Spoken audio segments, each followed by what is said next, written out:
Hello बच्चों, आज हम लोग एसिड बेस के लास्ट लेक्चर में पहुंच चुके हैं और आज ये आखिरी लेक्चर होगा आपका एसिड बेस पे। तो इसमें हमें एक बहुत छोटी सी बात करनी है, जो हम लोगों ने बहुत सारे क्यूज पढ़ चुके हैं। अब बात करनी है हमें बहुत छोटी सी बात कि क्लासिफिकेशन ऑफ एसिड, यानी कि जो एसिड्स हमने अभी तक पढ़े उसको एक दूसरे तरीके से क्लासीफाई भी कर सकते हैं। जैसे हमने एसिड को कैसे कैसे क्लासीफाई कर रखा है, स्ट्रेंथ के बेसिस पे, बेसिसिटी के बेसिस पे, कंसंट्रेशन के बेसिस पे और वोलेटिलिटी के बेसिस पे। ठीक है ना, ये छोटी छोटी बातें हैं जो इसको भी हम सोचे कि इसको भी बताते चले आप लोगों को।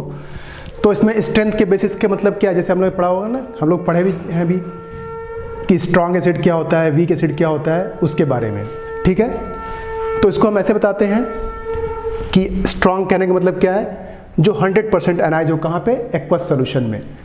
इसका मतलब क्या, जैसे हमने फॉर एग्जाम्पल लिया HCl क्या होगा, H प्लस Cl माइनस में एनाइज होगा। ठीक है, और यहाँ पे 100% एनाइजेशन होगा, मतलब कि यहाँ पूरा का पूरा कन्वर्ट हो जाएगा ये H प्लस और Cl माइनस आयन में। और पार्शियल एनाइजेशन को हम क्या बोलते हैं, वीक। पार्शियल का मतलब जैसे हमने लिखा एसिटिक एसिड, अब ये एनाइज होगा कैसे, CH3COO minus and H plus. तो इसमें क्या हो रहा है कि ये पार्शियल आयनाइजेशन, यानी कि लगभग 5% के आसपास ये आयनाइज होता है। ठीक है, तो 5% के आसपास आयनाइज हुआ, कहने का मतलब क्या है कि 5% इधर गया और 95% लगभग बचा रह गया। तो इस तरह से वीक इलेक्ट्रोलाइट में क्या, इक्विलिब्रियम हम लोग पहले पढ़ चुके हैं या पढ़ेंगे आयनिक इक्विलिब्रियम में आगे, कि जब भी वीक इलेक्ट्रोलाइट होगा उसमें क्या होगा, इक्विलिब्रियम स्टैब्लिश होगा। तो यानी कि ये इधर से इधर कन्वर्ट होगा और इधर से इधर कन्वर्ट होता रहेगा। तो ऐसे को हम क्या बोलते हैं, जिसमें 100% आयनाइजेशन नहीं होता है, कुछ परसेंटेज होता है, उसको हम बोलते हैं partial ionisation in aqueous solution. उसी को हम बोलते हैं वीक इलेक्ट्रोलाइट। जो कंप्लीटली आयनाइज ना हो उसको हम बोलेंगे वीक इलेक्ट्रोलाइट या वीक एसिड, और जो कंप्लीटली आयनाइज हो रहा है उसको बोलेंगे स्ट्रॉन्ग इलेक्ट्रोलाइट या स्ट्रॉन्ग एसिड। ठीक है, तो ये बात आपको याद रखनी है। और एक टर्म होता है बेसिसिटी। ठीक है, तो एसिड की बेसिसिटी होती है और बेस की एसिडिटी होती है। इसकी जरूरत पड़ती है जब हम लोग एन फैक्टर निकालते हैं, खास करके वहाँ पे जरूरत पड़ती है आपको। तो मोनोबेसिक कहने का मतलब क्या, जैसे हमने कोई एसिड लिया, जैसे हमने यही लिया एसिड, एसिटिक एसिड, ठीक है, या HCl लिया, तो जिसमें जो आयनाइज होने के बाद, जैसे हमने क्या करा, वाटर में डाला और वो आयनाइज हो रहा है, तो आयनाइज होने के बाद अगर एक H निकल रहा है किसी एसिड में, तो क्या कहलाएगा, वो मोनोबेसिक एसिड कहलाएगा। ठीक है, जैसे हमने HCl लिया, अब HCl में क्या होगा, इसको आयनाइज करेंगे तो क्या बनेगा, H प्लस Cl माइनस, यानी कि यहाँ पे एक H निकल रहा है आयनाइज होने के बाद वाटर में, तो वो क्या कहलाएगा, मोनोबेसिक एसिड कहलाएगा। ठीक है, अगर वो 2 हाइड्रोजन दे रहा है, जैसे हमने यहाँ पे लिखा क्या, ये H2SO4 है, ये क्या होगा 2H प्लस SO4 माइनस। ठीक है, तो यहाँ पे 2 हाइड्रोजन निकल रहे हैं, इसलिए क्या हो जाएगा, ये डायबेसिक हो जाएगा। जैसे हमने लिया H3PO4, इसमें क्या होगा 3H प्लस PO4 3 माइनस में बनेगा। यहाँ पे 3 हाइड्रोजन मॉलिक्यूल निकल रहे हैं बाहर वाटर में, वो एक्वस सॉल्यूशन में 3 वाटर मॉलिक्यूल, हाइड्रोजन मॉलिक्यूल बाहर निकल रहे हैं, तो इसलिए क्या हो जाएगा, ये ट्राइबेसिक एसिड। और एक चीज़ आपको ध्यान रखनी है और बच्चों की, जो हाइड्रोजन है बेसिकली क्या है, एक्वस सॉल्यूशन की हम बात करेंगे तो हाइड्रोजन ये बहुत ज़्यादा अनस्टेबल है। ये तुरंत क्या करता है, कोई भी H आयन निकलता है वाटर में तो क्या करता है, तुरंत वाटर से रिएक्शन करके ये क्या बना लेता है, H3O+। तो ये आपको ध्यान रखना है, इसको बोलते हैं हाइड्रोनियम आयन। ये जनरली इसमें एग्जिस्ट नहीं करता है हाइड्रोजन, ये तुरंत वाटर सेशन करा करके ये बनाता है, लेकिन हम समझते हैं H प्लस आयन का मतलब यही। तो आपको ये बात समझनी है कि जो H प्लस आयन है उसमें एग्जिस्ट नहीं करेगा वाटर में कोई भी हाइड्रोजन आयन, वो तुरंत वाटर सेशन करके क्या बनाता है, हाइड्रोनियम आयन। ये थोड़ा स्टेबल है। ठीक है, तो ये हमें ध्यान रखना है कि हाइड्रोनियम इसमें एग्जिस्ट नहीं करता है, लेकिन हम यूज टू हैं लिखने के लिए H प्लस आयन, तो उसका मतलब इन दोनों का मतलब हम एक ही समझेंगे, क्योंकि हम लोग यूज टू हैं लिखने के लिए H प्लस, तो ये दोनों अगर कहीं लिखा हो तो इसका मतलब एक ही है। लेकिन हमें समझना है क्या कि H प्लस इसमें एग्जिस्ट नहीं करता, जनरली किसमें एग्जिस्ट करता है, इसमें करता है। ये बात आपको दिमाग में बिठा लेनी है। तो यहाँ पे मोनोबेसिक का मतलब 1 हाइड्रोजन, डायबेसिक का मतलब 2 हाइड्रोजन निकल रहा है, ट्राइबेसिक का मतलब 3 हाइड्रोजन निकल रहे हैं इसमें। ठीक है, तो आपको इस तरह से देखना है। अगर हमें जैसे ऐसे लिखा हो कुछ, तो हम जो हाइड्रोजन लगा उसके अकॉर्डिंग बना देंगे। अगर रिएक्शन लिखी हो तो जितना हाइड्रोजन निकल रहा है उसके अकॉर्डिंग हम बता देंगे कि ये डायबेसिक है, ट्राइबेसिक है या मोनोबेसिक है। अब एक टर्म है कंसंट्रेशन के, आपने पढ़ा होगा, concentrate H2SO4 dilute HCl dilute HNO3। तो ये क्या होता है इसका मतलब, इसको समझते हैं।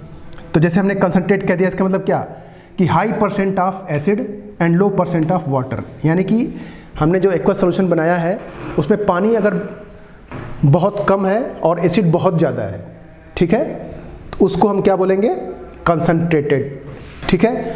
अगर हमारे पास लो % ऑफ एसिड है, यानी कि एसिड क्या है, कम है, और वाटर क्या है, ज़्यादा मॉलिक्यूल में है, यानी वाटर का कंटेंट क्या है, बहुत ज़्यादा है, और एसिड क्या है, बहुत कम है, तो ऐसे कॉम्बिनेशन को हम क्या बोलेंगे, डाइल्यूट। जैसे हम लिख सकते हैं क्या, डाइल्यूट H2SO4, ठीक है। तो ये आपको डाइल्यूट और कंसनट्रेट करने का मतलब क्या कि परसेंटेज ऑफ एसिड कितना है उसमें, ठीक है। यहाँ पे क्या है, स्ट्रॉन्ग और वीक में क्या आयनाइजेशन की बात होती है, मगर यहाँ पे क्या बात करते हैं, यहाँ पे कितना अमाउंट है, वाटर ज़्यादा है या एसिड ज़्यादा है, ठीक है।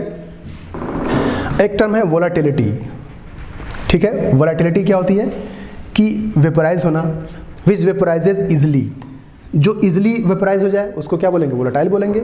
जो इजली वेपोराइज ना हो उसको बोलेंगे क्या, नॉन वोलाटाइल, या ना वेपोराइज हो उसको बोलेंगे नॉन वोलाटाइल।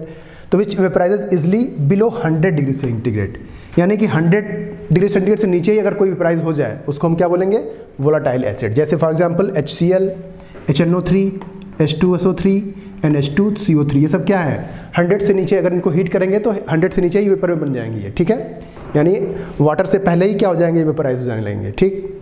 तो ऐसे को हम क्या बोलेंगे, वोलाटाइल एसिड बोलेंगे। अब नॉन वोलाटाइल एसिड क्या होते हैं, which do not vaporise even on strong heating, यानी इसको हम खूब हीट करें तो भी ये क्या होंगे, वेपोराइज नहीं होंगे, उसको क्या बोलेंगे, नॉन वोलाटाइल एसिड। तो जैसे H2SO4, H3PO4, ये एग्जांपल आपको याद रखने हैं कि अगर कभी ऐसे पूछ लिया कि which of the following are volatile and non volatile, तो आप इनके अकॉर्डिंग बता सकते हैं बहुत ईजिली कि कौन क्या है। तो एक जो छोटा सा इन्फॉर्मेशन था कि मैंने मतलब था कि कुछ भी नहीं छूटना चाहिए जो भी हम लोग पढ़ रहे हैं, तो ये एक छोटा सा पार्ट था जो आपको जानते होंगे स्कूल टाइम 10th के स्टैंडर्ड पे आप लोग पढ़ते हैं इस सब चीज़ों को, लेकिन मैंने सोचा कि इसको भी आपको जान लेना चाहिए, ठीक है। अब इसी तरह से हम बेस को भी डिसाइड कर सकते हैं। तो बेस में क्या है, इसमें बहुत ज़्यादा वेरिएशंस नहीं है, इसमें हम बस दो ही बात करेंगे, स्ट्रेंथ और एसिडिटी की। तो स्ट्रेंथ में ये भी क्या है, स्ट्रॉन्ग और वीक। तो स्ट्रॉन्ग हम कैसे बोलेंगे, जो 100% अनाइज हो जाए। जैसे अभी हमें थोड़ी देर पहले बताया आपको, पहले लेक्चर में बताया था आपको कि जो 100% अनाइज होंगे, जैसे अभी यहाँ पे मैंने बताया आप क्या, जो 100% अनाइज हो रहे हैं, ठीक है, वो क्या कहलाएंगे, स्ट्रॉन्ग इलेक्ट्रोलाइट। जैसे फर्स्ट और सेकंड के जनरली जो हाइड्रोक्साइड्स होते हैं क्या स्ट्रॉन्ग बेसेस होते हैं, स्ट्रॉन्ग इसलिए बोलते हैं कि वो 100% अनाइज होते हैं एक्वस सोल्यूशन में। वीक का मतलब कि कुछ परसेंट, 2%, 5%, जैसे NH4OH, ऐसे इलेक्ट्रोलाइट क्या कहलाते हैं, वीक, क्योंकि कंप्लीटली अनाइज नहीं होते। मोनो एसिडिक, यहाँ पे क्या बेस के लिए एसिडिटी टर्म आता है, ठीक है। तो मोनो एसिडिक मतलब कि जो जिसके पास हाइड्रोक्सिल आयन यानी कि OH, जो रिप्लेसेबल OH आयन है, जैसे इसको कैसे लिखेंगे, हमने लिखा NaOH, इसका मतलब क्या, Na प्लस OH माइनस, यानी कि यहाँ पे जो OH निकल रहा है एक्वस सोल्यूशन में, अगर वो एक निकल रहा है किसी बेस से तो उसको बोलेंगे मोनो एसिडिक। अब जैसे हमने लिखा CaOH ट्वाइस, अब यहाँ पे क्या बनेगा, Ca plus 2OH minus ion. तो यहाँ पे क्या है, दो हाइड्रोक्सिल आयन निकल रहे हैं, इसका मतलब क्या हुआ, डाई एसिडिक हो गया, ये मोनो एसिडिक, ये डाई एसिडिक। अब हमने लिया AlOH थ्राइस, इसको हम बोलेंगे ट्राई एसिडिक, क्योंकि इसको हम आयनाइज करेंगे तो क्या बनेगा, Al3 प्लस 3OH माइनस, यानी कि यहाँ पे 3 OH माइनस मॉलिक्यूल निकल रहे हैं, ठीक है। इस तरह से क्या हो जाएगा, ये ट्राई एसिडिक हो जाएगा। तो इस तरह से हम इसमें बस दो ही बातें जाननी है, स्ट्रेंथ वीक है या स्ट्रॉन्ग है, और एसिडिटी कि मोनो एसिडिक है, डाई एसिडिक है या ट्राई एसिडिक है। तो इस तरह से हम लोग क्लासिफिकेशन ऑफ एसिड और बेस जो देख लिए, तो इसको आप लोग नोट डाउन करिए। फिर अभी हम पढ़ते हैं सॉल्ट के बारे में थोड़ा सा, ठीक है।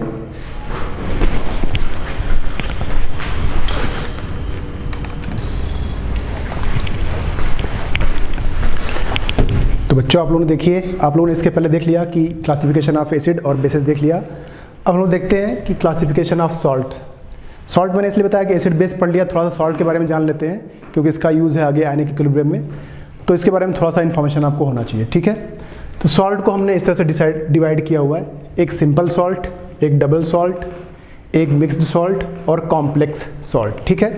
अब इनका कहने का मतलब क्या है, सिंपल सॉल्ट को हमने 3 पार्ट में डिवाइड किया है, नॉर्मल, ठीक है, acid salt and basic salt.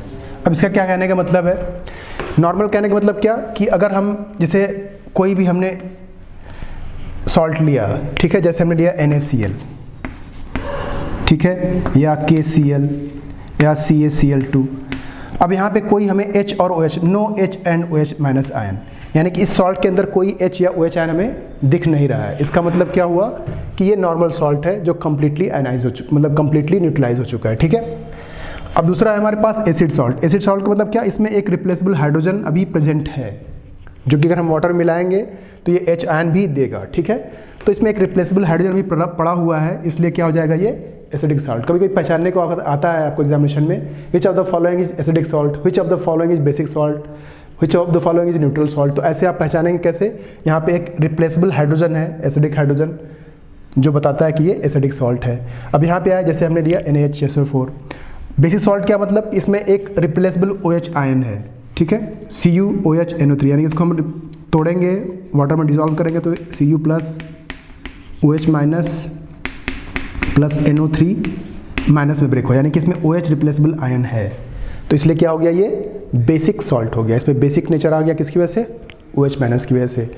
अब डबल सॉल्ट क्या कहलाता है, which contain more than one simple salt. मतलब क्या कि डबल सॉल्ट का मतलब क्या कि दो या दो से ज़्यादा सिंपल सॉल्ट, जब हमने सिंपल सॉल्ट लिए इनके कॉम्बिनेशन से जो बनता है उसको हम क्या बोलते हैं, डबल सॉल्ट। जैसे एलम, आपने पढ़ा होगा, एलम के बारे में जानते ही होंगे, ठीक है। एलम पोटास एलम है ये, K2SO4 Al2SO4 थ्राइस 24H2O। तो इसे अब क्या है, दो सॉल्ट है, K2SO4 और Al2SO4 थ्राइस, ये दो सॉल्ट मिलकर के बना हुआ है, ये वाटर ऑफ क्रिस्टलाइजेशन है।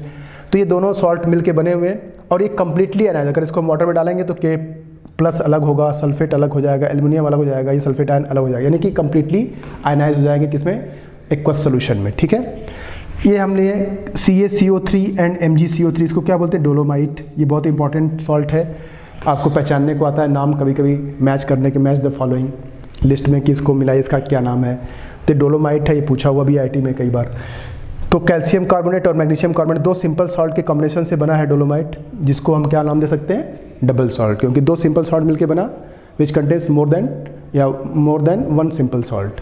तो इस तरह से क्या हो गया, डबल सॉल्ट हो गया। मिक्स्ड सॉल्ट किसको बोलते हैं, which contains more than one acid और बेसिक रेडिकल्स, ठीक है ना, ये पॉइंट है इसमें, रेडिकल्स, ठीक है। जैसे ये एसिड रेडिकल्स क्या, जो कैटायन होते हैं जनरली क्या होते हैं, बेसिक रेडिकल्स हो जाएंगे, जो एनायंस होते हैं वो एसिड रेडिकल्स हो जाएंगे, ठीक है।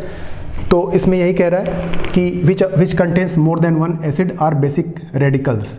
जैसे हमने यहाँ पे लिया सोडियम पोटेशियम कार्बोनेट, तो यहाँ पे क्या, इसको अगर हम आयनाइज करेंगे कोई सोल्यूशन में डालेंगे तो क्या होगा, सोडियम पोटेशियम प्लस कार्बोनेट। अब यहाँ पे दो हमारे पास क्या आ गए, कैटायंस आ गए, ठीक है। तो इसका मतलब क्या, दो, एक से ज़्यादा हमारे पास रेडिकल्स मिल रहे हैं, ठीक है। ये रेडिकल्स, बेसिक रेडिकल्स मिल गए हमें दो से ज़्यादा, एक से ज़्यादा मिल गया है, तो इसका मतलब क्या हुआ, ये मिक्स्ड सॉल्ट है, ठीक है। अगर ने लिया CaOCl2, ये किस में ब्रेक होगा, Ca plus plus OCl minus and Cl minus. अब यहाँ पे दो एसिडिक रेडिकल्स है, तो इसका मतलब क्या हुआ कि एक से ज़्यादा हो गया, तो इसको हम क्या बोलेंगे, मिक्स्ड सॉल्ट बोलेंगे। ये बहुत ध्यान रखना आप लोगों को कि मिक्स्ड सॉल्ट में क्या डिफरेंस है, तो आप समझ सकते हैं कि उसमें एक से ज़्यादा एसिड या बेसिक रेडिकल्स प्रेजेंट हो तो उसको हम क्या बोलते हैं, मिक्स्ड सॉल्ट बोलते हैं, ठीक है। एक है complex salt, which contains one complex ion and one और मोर सिंपल आयंस, ठीक है। ये आपको बात याद रखनी कि कॉम्प्लेक्स आयन इसमें होना जरूरी है, तभी इसका नाम क्या बोलेंगे, कॉम्प्लेक्स।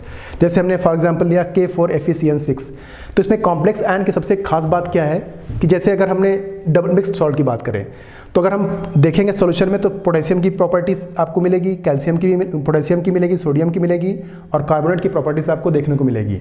यहाँ पे कैल्शियम की मिलेगी, OCl माइनस की मिलेगी और Cl माइनस की प्रॉपर्टीज आपको मिलेगी।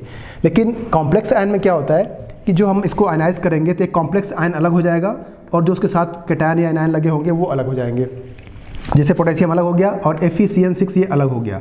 तो इसमें खास बात क्या कि ये जो आयन है, ठीक है, ये जो 4- वाला आयन आया, इसकी एक अपनी प्रॉपर्टी होगी, ठीक है। इस पोटेशियम की अपनी प्रॉपर्टी होगी। इसमें ऐसा नहीं कि आयरन और साइनाइड का अलग अलग प्रॉपर्टीज दिखे, ऐसा नहीं है, ना आयरन के अलग से दिखेगा ना साइनाइड के अलग से दिखेगा। इसका एज ए होल एक अपना अलग एंटिटी है, ठीक है। इसका अलग अपना कैरेक्टर शो होगा, अपनी प्रॉपर्टीज शो होगी। इस तरह के सॉल्ट को हम क्या बोलते हैं, कॉम्प्लेक्स सॉल्ट। ऐसा नहीं कि इसमें Fe का अलग शो होगा प्रॉपर्टी और Cn का नहीं, एफिशिएंसी का एक अलग प्रॉपर्टी ही आपको मिलेगी और पोटेशियम की अलग मिलेगी। तो ऐसे सॉल्ट को जिसमें कॉम्प्लेक्स आयन एक मौजूद हो, ठीक है, बाकी सिंपल आयन्स हो, तो उसको हम क्या बोलते हैं, कॉम्प्लेक्स सॉल्ट बोलते हैं। तो इस तरह से बच्चों हम लोगों ने देखा कि सभी एसिड, बेस और सॉल्ट का क्लासिफिकेशन देख लिया। अब हम लोग आगे के लेक्चर्स में बात करेंगे आयनिक इक्विलिब्रियम में, तो वहाँ पे हम लोग देखेंगे कि कैसे चीज़ें होती हैं। तो वो लेक्चर बहुत इंपॉर्टेंट है। आप लोग आयनिक इक्विलिब्रियम पढ़ने के बाद आपको कहीं और जाने की ज़रूरत नहीं पड़ेगी। सब कुछ आपको यहाँ पे जेईई, नीट के लिए सब कुछ मटेरियल, आपको सारे कॉन्सेप्ट, सारे क्वेश्चंस के सॉल्व करने के तरीके आपको यहाँ पे सीखने को मिलेंगे। तो हम लोग आज यहाँ बंद करते हैं, फिर आगे के लेक्चर में मिलेंगे। तब तक के लिए थैंक यू सो मच।